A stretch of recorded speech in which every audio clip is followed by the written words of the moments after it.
Unit 1. Look ahead, look back. Track 1.0. Unit 1. Page 5. Reading. The False Memory Archive.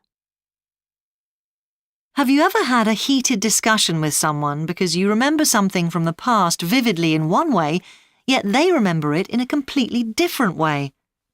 If you've ever been convinced that something happened only to be told by someone else who shared the same experience that it didn't, how would you know which version of events to believe?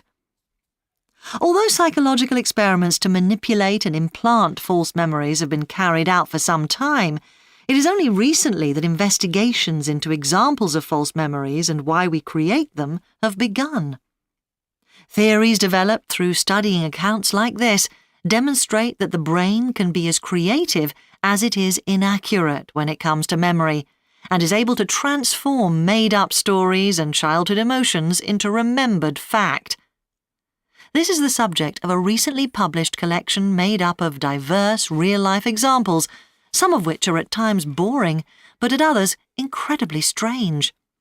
It depicts how we end up rejecting memories that we once believed to be true. One contributor recalls the following memory. I spent my childhood in a small rural town in Peru before my family moved to London in my early teens.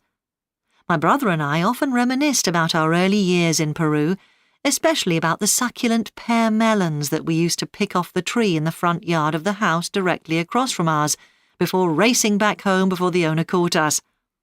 10 years later, my brother returned to Peru and found that the pear melon tree was actually at the end of the road, about 6 houses down from ours. I was sceptical, but when I went back myself, I saw that he was telling the truth. The tree wasn't even visible from our house.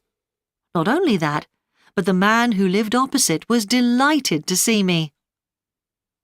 Another reason for determining a false memory is often quite simply its implausibility. For example, it is fairly common for someone to have clear recollections of being invisible or breathing underwater for unlimited amounts of time.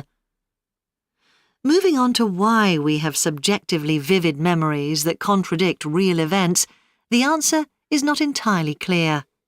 However, it could be due to a psychological process in which our memories record events, but they don't record accurately the source of the information. For example, we might believe we saw something happen, and in fact we did see it happen, but it was in a film or on TV. Considering that our very identity and the way we see ourselves is a result of the innumerable events and experiences we have accumulated throughout our lives, it is disconcerting, to say the least, to find that perhaps some of the memories we treasure most never really happened in the first place.